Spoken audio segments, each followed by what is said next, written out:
We want to go right to a press conference with an update from authorities about tonight's mass shooting at a popular biker bar.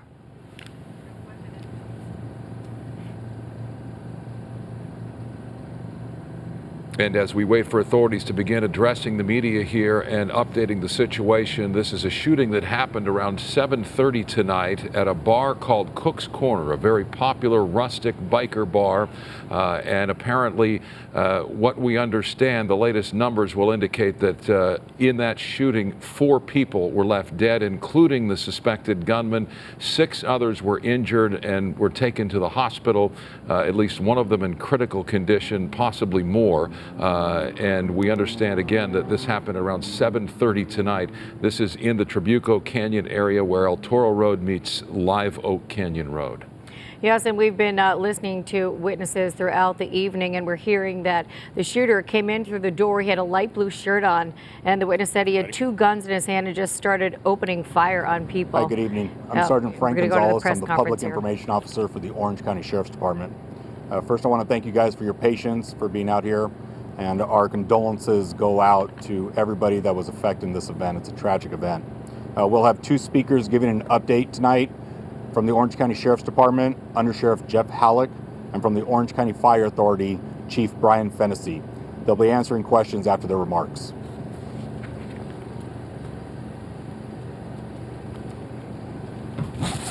Good evening, everybody.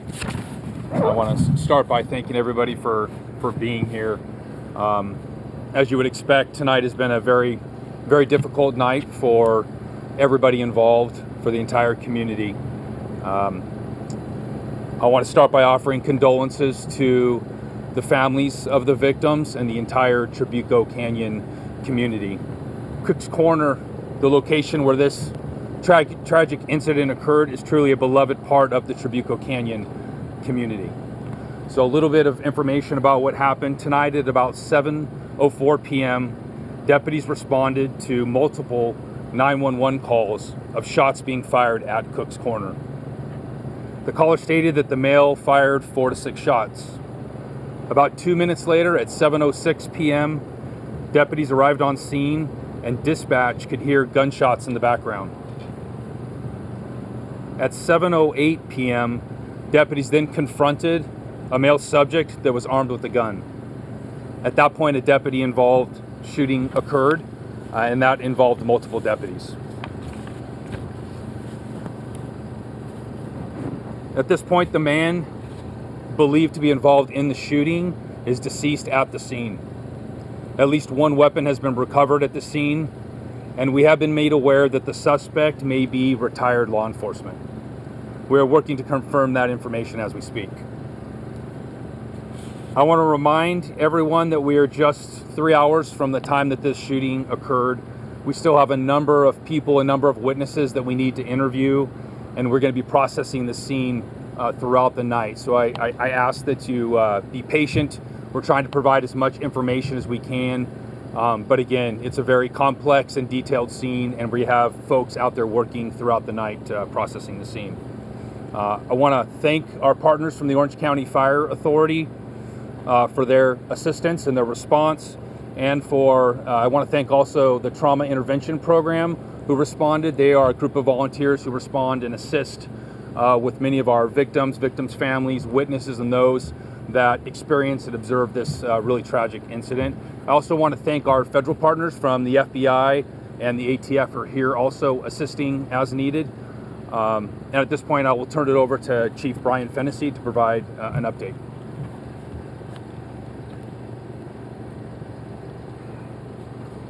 Thank you.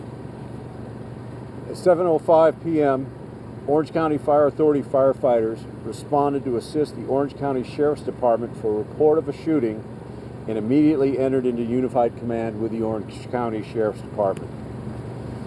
OCFA firefighter paramedics treated and transported 6 people to a local trauma center, 5 of which had reported gunshot wounds. The other 4, or 2 of the 6 people we transported, are in critical condition. The other 4 are in stable condition. In addition, 4 people were pronounced deceased on scene by our firefighter paramedics. This tragic incident weighs heavy on our community and the first responders, and our hearts go out to all those involved. Thank you.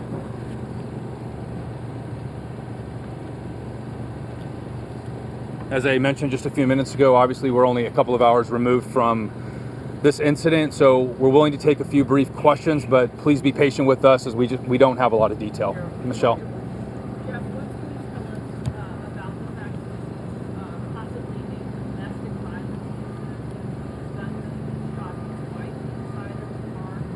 So the question was, is this possibly a domestic violence incident involving a male and a female subject? That's part of the ongoing investigation. Obviously, we're getting a lot of the same information, but as I mentioned, we have a number of witnesses that are down at Cook's Corner that are being interviewed now. So I think it's too early to confirm any of that information, but we're getting some of that same information, working to confirm it. What can you tell us about the 4 people were killed?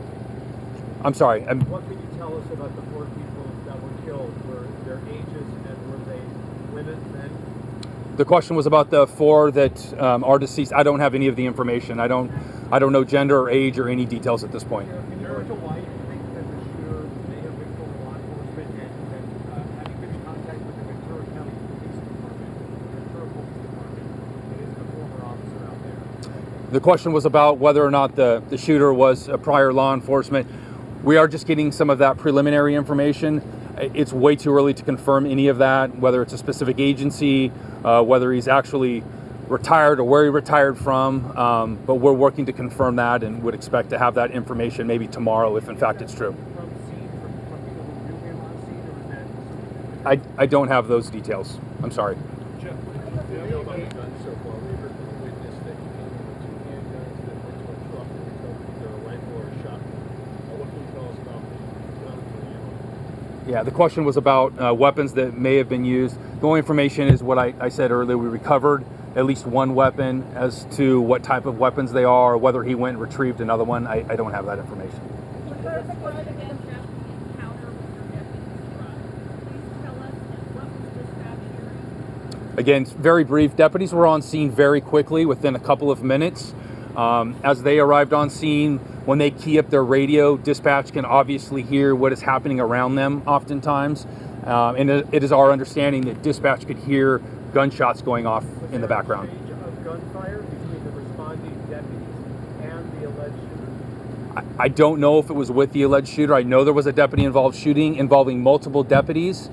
At this point, I think it's safe to assume that they would have engaged the shooter, but I don't have specific details. Can you just talk about this happening to this community? Mass shootings in Orange County are not exactly very common.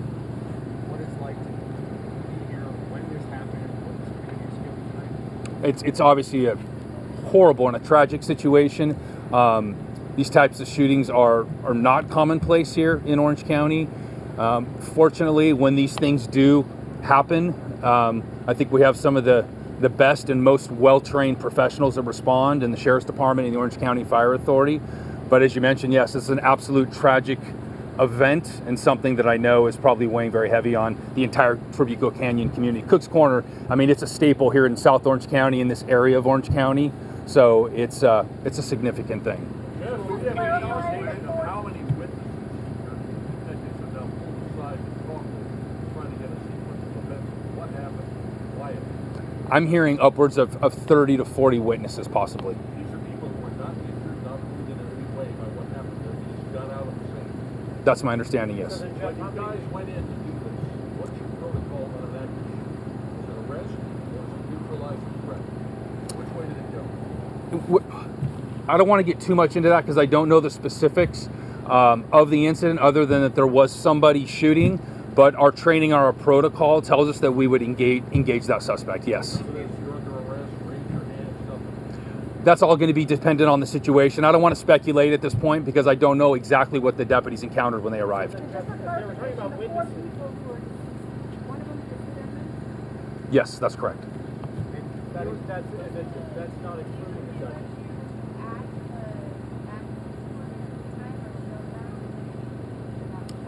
I don't have that information. I know when the deputies arrived, he was at Cook's Corner. How long he had been there, or what happened preceding their arrival, or that call to dispatch, I don't know. Can you tell us people were in the bar at the time?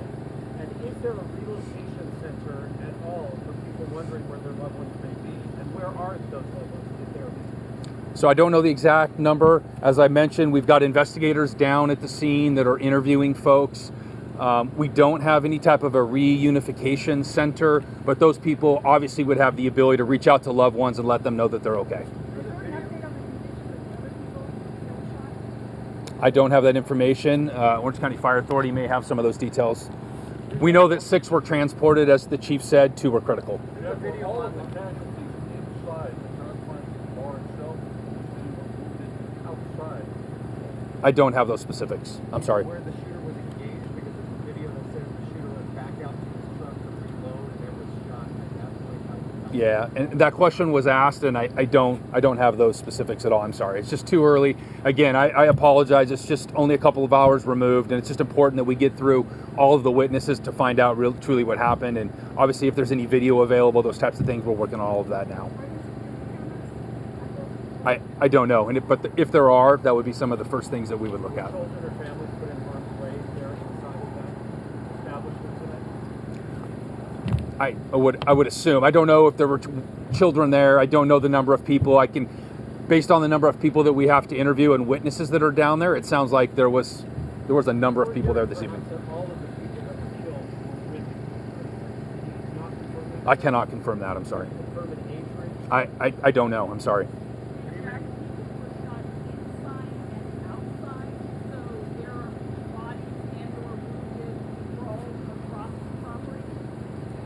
Honestly, I don't know. I'm just at the location, whether they're inside the building, outside the building. I can't confirm that at all. I just don't know.